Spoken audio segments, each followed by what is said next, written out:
যে ব্যক্তি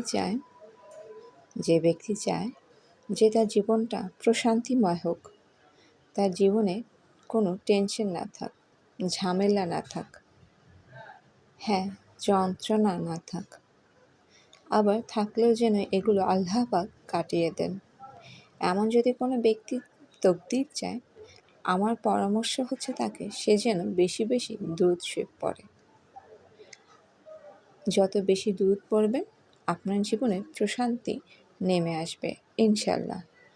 একবার দুরূদ পড়লে 10টা গুনাহ মাফ হয়ে যাবে, 10টা নেকি হবে।